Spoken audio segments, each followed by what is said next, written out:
अच्छी आत्माओं को, जो दृढ़ भक्त होते हैं, उनको मिलते हैं तो क्या करते हैं? उनको तत्व ज्ञान से परिचित कराते हैं, अपने से परिचित कराते हैं और सचखंड सतलोक लेकर जाते हैं। फिर उनको वापस छोड़ देते हैं ताकि ये मेरे गवाह बने। अपने आत्माओं वेद बताते हैं भगवान ऐसी लीला करता है, और जिनको परमात्मा मिले उन महापुरुषों ने यही बताया है कि भगवान ऐसी लीला करते हैं। और वो परमात्मा है कौन जिसको हम पहचान सकें कि भगवान कौन है? तो जिन महापुरुषों के दास ने शुभ नाम अभी आपको गिनाए थे, उनमें से इन महापुरुषों ने सभी ने परमात्मा की गवाही दी है, एफिडेविट दिया है।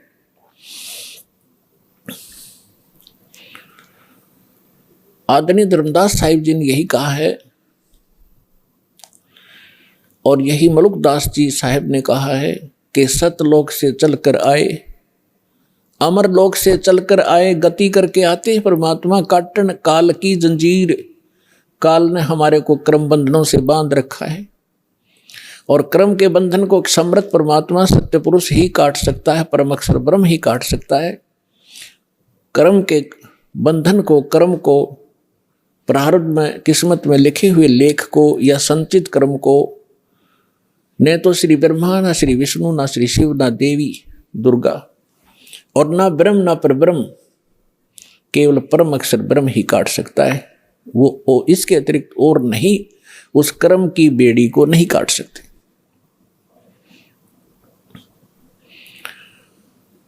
तो सभी महापुरुषों ने बताया है। अजब नगर में ले गए, गरीबदास जी कहते हैं अजब नगर में ले गए। नगर, नगर का अर्थ क्या है? क्या प्रकाश प्रकाश होता है? सब जानते हैं नगर में क्या होता है। वहां सारे महल होते हैं, मनुष्य होते हैं, बाजार होते हैं, सब कुछ होता है। अजब नगर में ले गए हमको सतगुरु आने। सतगुरु, गरीबदास जी सतगुरु कह रहे हैं, वो परमेश्वर थे।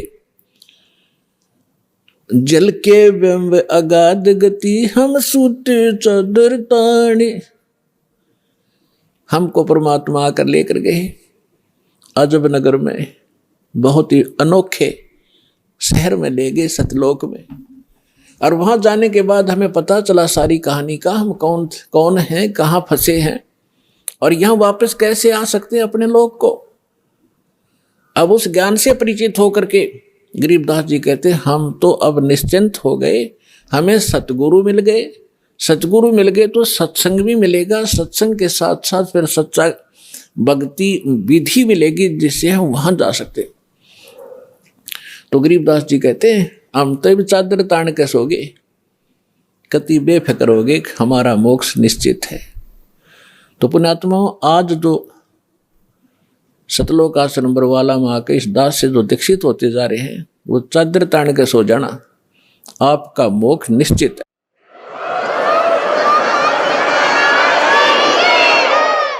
लेकिन रहना मर्यादा में, और मर्यादा में भी तभी रहोगे जब आपको यहाँ का दुख दिखेगा और वहाँ के सतलोक के सुख का आपको आभास होगा। और फिर धीरे धीरे कैसा समाज बनेगा, या माया की जो दौड़ है या आग लगी हर एक के अंतःकरण में, या शांत होएगी। आप माया के पीछे किस लिए भाग रहे हो? बड़ी कोठी बनाऊंगा, गांव नगर में मेरी शोभा होगी, फिर लड़का लड़की ब्याहूंगा, खूब बैंड बाजे बजवाऊंगा, तू तू तू तू तू करवा के, और खूब दान दूंगा, लोग देखेंगे बड़ा दान करा भाई इसने। तो ये दोनों बीमारी आपका समझ में आ जाएंगी कि आज तू बेटी ब्याह रहा है या बेटे का ब्याह कर रहा है, और कल मृत्यु होगी, फिर कहाँ गए तेरे वो तू तू तू तू टक्कर मार कर रोएगा।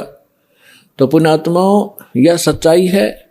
आज तक को बताने वाला दृढ़ता से सामने आ नहीं सका। ये सारे नकली हैं, ये केवल वही बातें करते हैं जो समाज में अच्छी लगे।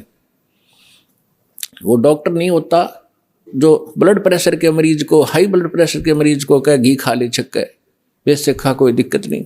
वो दुश्मन है उसका। तो पुण्यात्मा इसी प्रकार के जितने भी हैं ये सच्चाई नहीं कह सके, क्योंकि उनके ऊपर परमात्मा कबीर का पंजा नहीं था। इस दास के ऊपर दया हुई है, संघर्ष बहुत करना पड़ रहा है, लेकिन परमात्मा का साथ जिसके साथ होता है वो हार नहीं होती उसकी, क्योंकि हमारा उद्देश्य कल्याण है। पर पूरे विश्व का कल्याण लेकर चल रहे हैं हम, पूरे मानव का कल्याण होगा, पूरे प्राणियों का कल्याण होगा। क्योंकि जैसे आज ये परमात्मा की वाणी है, इसमें इतनी शक्ति है जो स्वयं परमेश्वर ने आके बोली है। उसके बाद फिर गरीबदास जी के माध्यम से जो वाणी बुलवाई है उन्होंने वही वाणी एचडी दे दी, और उस वाणी को फिर दास बोल रहा है। यानी अधिकारी के द्वारा जो वाणी बोली जाती है उसका असर होता है। पहले भी आपको बहुत बार सुनाया है, जैसे एक राजा की पत्नी एक शिष्य थी संत की।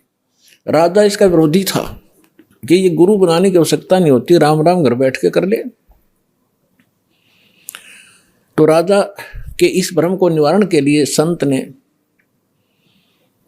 एक थोड़ा सा एक फार्मूला अपनाया था।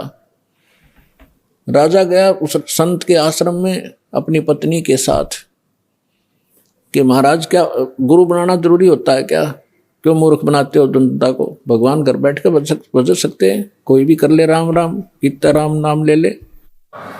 तो संत जी ने सोचा ये राजा है, यहाँ नाराज घना हो जाएगा। जब मैंने कुछ उल्ट सुल्ट जवाब दे दिया तो उसको कहा, राजन अब मुझे अपनी भक्ति का समय हो गया है, इसमें काफ़ी समय लगेगा, मैं आपका प्रश्न का उत्तर दूंगा, मैं कभी घर आऊँगा आपके वहाँ दे दूंगा, वहाँ कभी आपको विस्तार से समझाऊंगा, तब समझ में आएगी। राजा बोला ठीक है। दिन निश्चित हुआ, राजा बैठ गया सिंहासन पर जच के, संत के लिए आसन लगवा दिया। आने की इंतजार थी कि कब आएंगे संत, अभी आने वाले हैं। सामने सैनिक बॉडीगार्ड खड़े थे, वजीर खड़े थे, कुछ बैठे थे। जब संत पहुंचे वहां पर और वहां उपस्थित सभी सैनिक जो खड़े थे उनको कहा संत ने कि ए सैनिकों, ए सिपाहियों, इस व्यक्ति को अरेस्ट करो। राजा की तरफ संकेत किया। अब वो सिपाही सोच रहे थे ये मंदबुद्धि व्यक्ति क्या बकवास कर रहा है।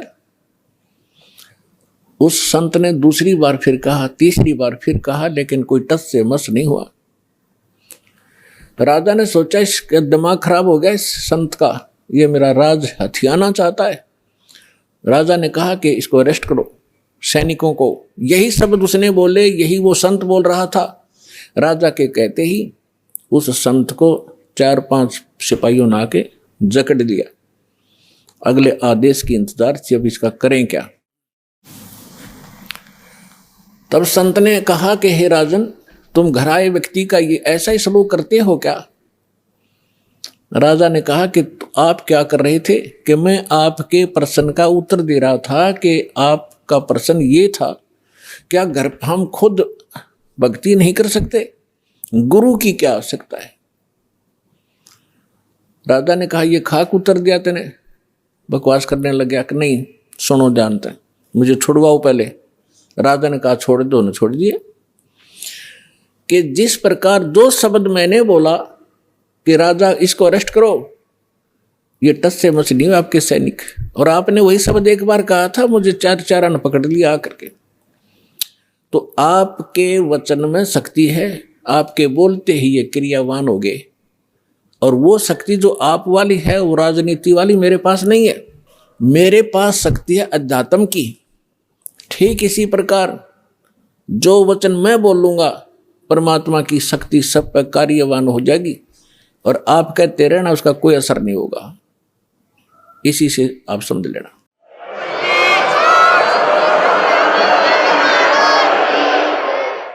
तो इसी प्रकार ये दास उस परमात्मा का कृपा पात्र है, उसी की कृपा से ये सच्चा ज्ञान आप तक पहुंच पा रहा है।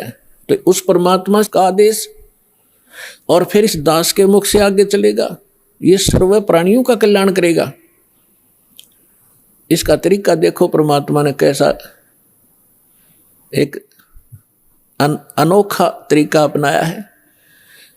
कैसे चिप बनवा दी, मेमोरी कार्ड जिसको कहते हो, टेलीविजन प्रोजेक्टर बनवाए, इंटरनेट, वेबसाइट, यूट्यूब बनवा दी। अब जो घनी अच्छी आत्माएं होती हैं पूर्व जन्मों से, तो घनी अच्छी आत्मा है वही तो मनुष्य जीवन प्राप्त कर रही हैं।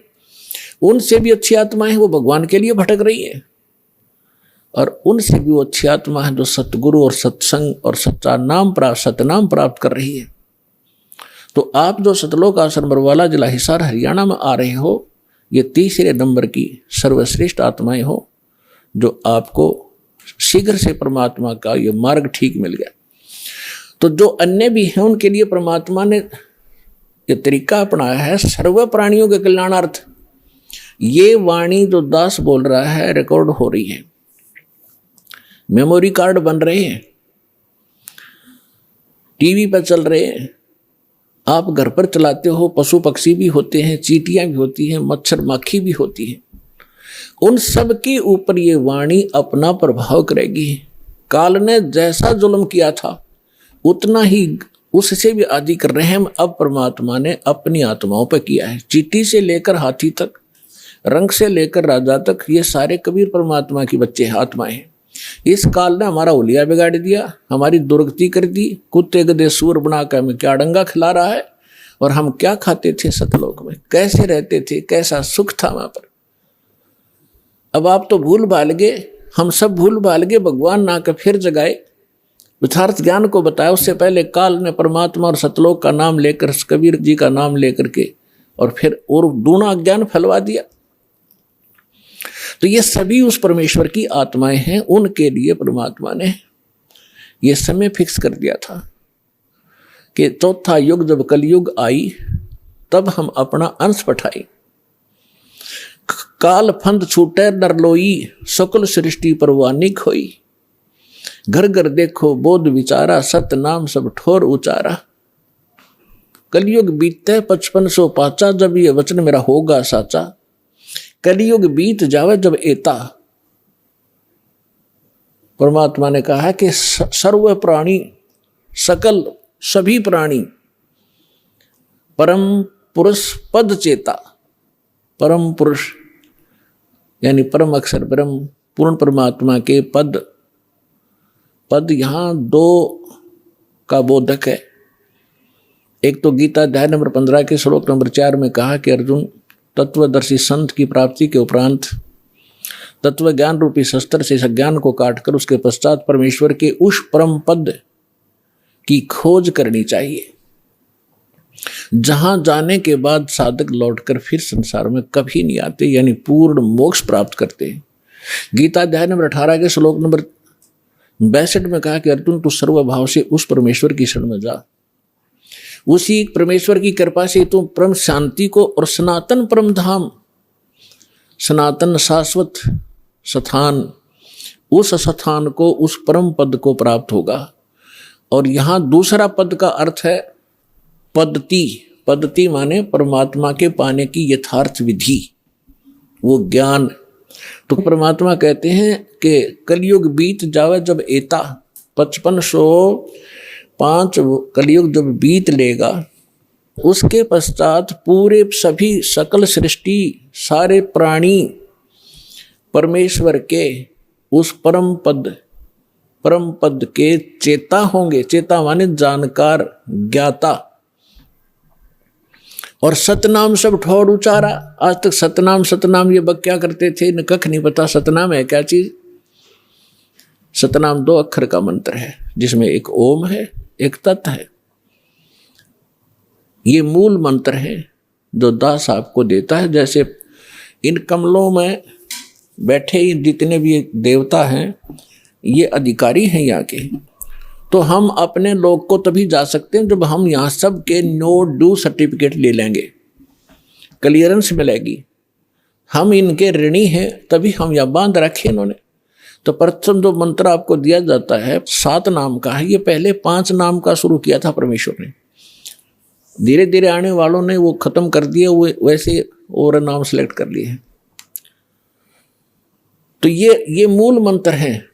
ये प्रथम मंत्र भी मूल मंत्र है, और सतनाम भी मूल मंत्र है, और सार नाम ये मूल मंत्र है। मूल मंत्र का अर्थ है, अब जैसे हम विष्णु जी के 1000 नाम बना रखे, सहस्रनामा, और शंकर भगवान के बहुत से मंत्र बना रखे हम, जिनका जाप किया करते थे लोक वेद के आधार से।